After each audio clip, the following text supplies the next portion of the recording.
Hi there, part 4. If you've not seen me before, my name is Stephen J. Humphrey, and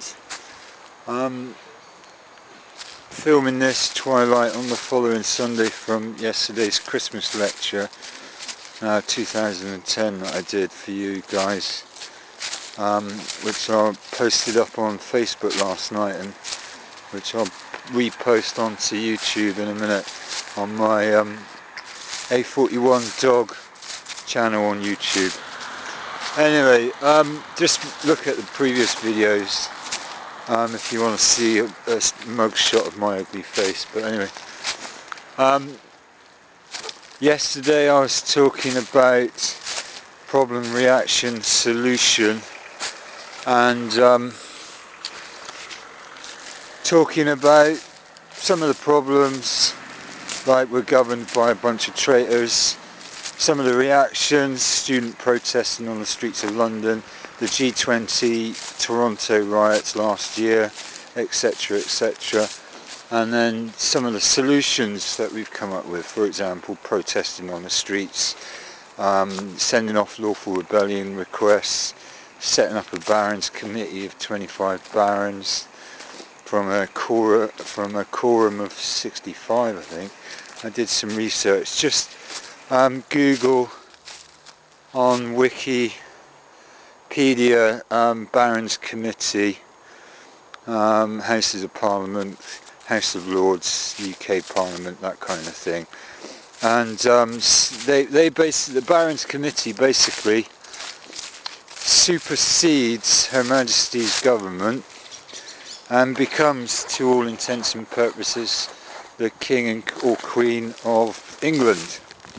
And English law is pretty much the basis for all English and Commonwealth legal systems all the way around the world. And we've emulated this template for governance, not only here in the UK, but in some cases in Europe, most certainly in the United States, and most of the other British Commonwealth countries such as Canada, Australia, Zimbabwe and places like that. And some of the solutions that we've explored, the French in the late 18th century rebelled against Louis XIV and Marie Antoinette and that kind of stuff, and off with their heads, because the people felt, well, the French people at the time felt, and the Rothschilds and the global elites that backed them up, because France was an enemy of England, and I suppose that the king of the time, I think it was George III, basically told his banking agency to fund the revolution and to depose the French monarchy in a violent and bloody rebellion, which ended up putting Napoleon into power, and Napoleon continued the war against England by helping the Americans establish their independent state, which in turn generated the US War of Independence, the Bill of Rights, and the Declaration of Independence 1776 and so forth. So you could argue, and there's some evidence to back this up, that the monarchy of Britain, e.g. Her Majesty Queen Elizabeth II, also known as Elizabeth Windsor, has or is the controlling minds behind all of the economic, military, socio-economic and all the other ills of society since at least 1776. But there's not a lot of evidence to prove it prior to the 1911 Parliament Act in the UK and the Federal Reserve Act of 1913 in the United States of American Federal Administration, which currently is under Obama, Biden and that crowd.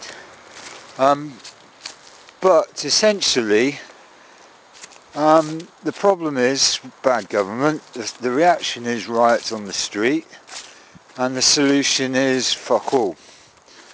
Because obviously the TV companies don't want to promote the idea that Her Majesty the Queen is a fucking traitor and could possibly hang for her crimes. Because they've all sworn an allegiance to Her Majesty. Her Majesty's got all the money. She's successfully concealed the true extent of her wealth and is apparently limited to a budget of about £35 million a year, which in of itself is enormous. I mean, my income at the moment is around 11, maybe £12,000 a year, but 6,000-7,000 of that goes in rent. Another 700-800 goes in bills for electricity. Another 400 goes on my broadband bill, and whatever I got left goes on food and entertainment. Tobacco's £20 a fortnight, that kind of thing, £10 a week. Or now, since Tories have got in power, it went from around £20 a fortnight to £21.56 a fortnight. So my tobacco bill, just as one simple elementary example, has gone up by 10-15% in real terms, from £20 a few months ago to £21.50 now. Right, so why am I paying tobacco tax? Because there is not a viable system in place, which is the reaction, to solve the problem. Why are we paying tax on tobacco? Shouldn't it have the same calorific value as food, or cannabis, or this tree? That tree, it's got the same economic wealth value as this tree. The difference is between this tree and my tobacco habit is that I burn the tobacco to give myself nicotine and a nicotine rush, etc., etc., because they've successfully addicted me to tobacco.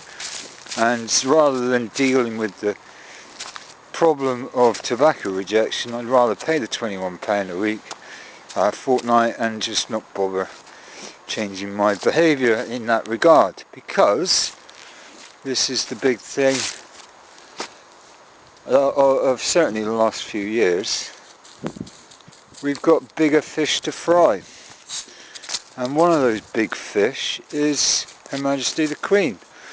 Now, I'm not calling her a traitor, I'm just saying, look, let's have a rational, due process, unfettered judicial review into the role of the monarchy, in this case Queen Elizabeth II, as a possible solution to all the problems and reactions that we the people have to endure.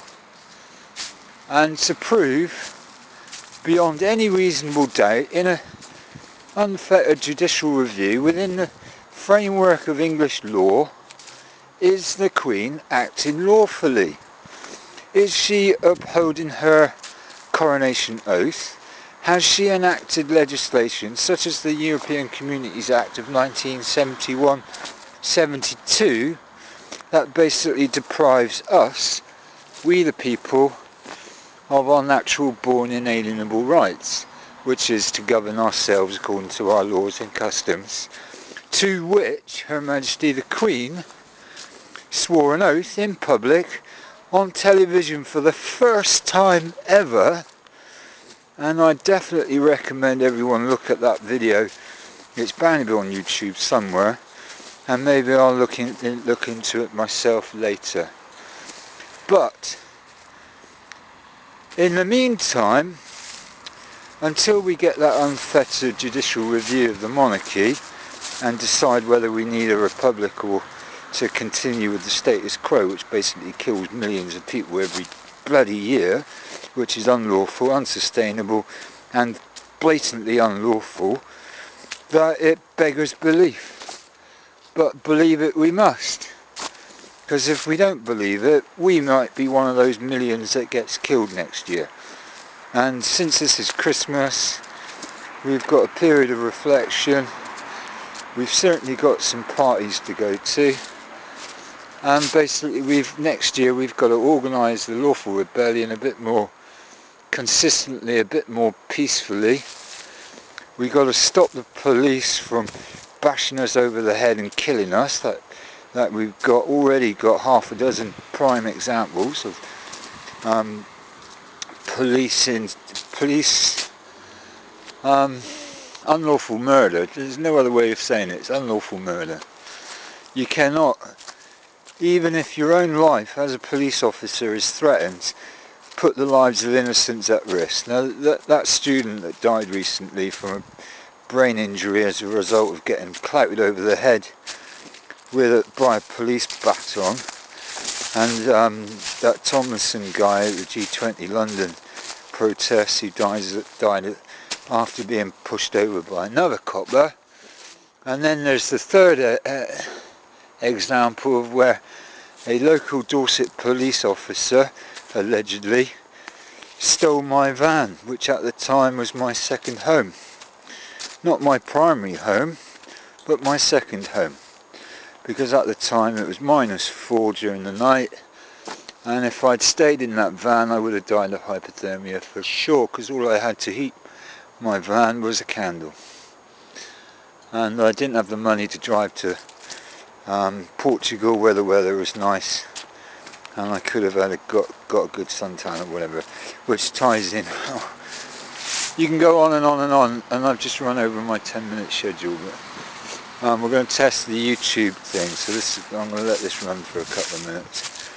Right, so the problem, reaction, solution. You've got to look into the problems if you haven't already. If you haven't been doing it for the last 30 years, then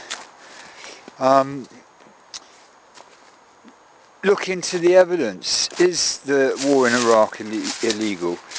Was Afghanistan a valid lawful excuse? And so on and so on, and find the evidence that you need to prove your point. And then secondly, you need to react to that evidence. How are you going to distribute the evidence so that people that have not seen it before see it? And how do you then progress to the third and final phase, which is start talking about solutions to the problems and the reactions that we've had. Now, the Transition Europe movement was ostensibly a green movement to discuss ways of transitioning from a dirty coal, dirty oil, dirty nuclear energy policy into 100% green, sustainable energy policy. But the basic principles is stay positive, keep plugging away at the evidence, try and distinguish what evidence you need to prove your point, react to that evidence, and then start proposing solutions to resolve the problem reaction paradigm. That's what we call it.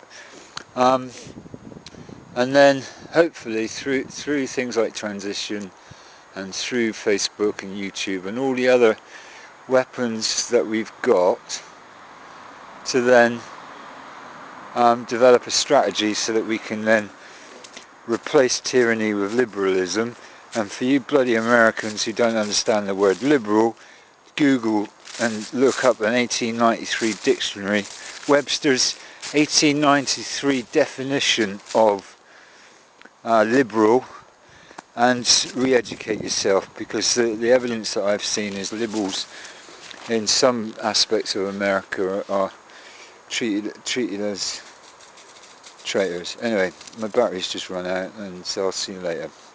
My name's Stephen J. Humphrey. Bye bye.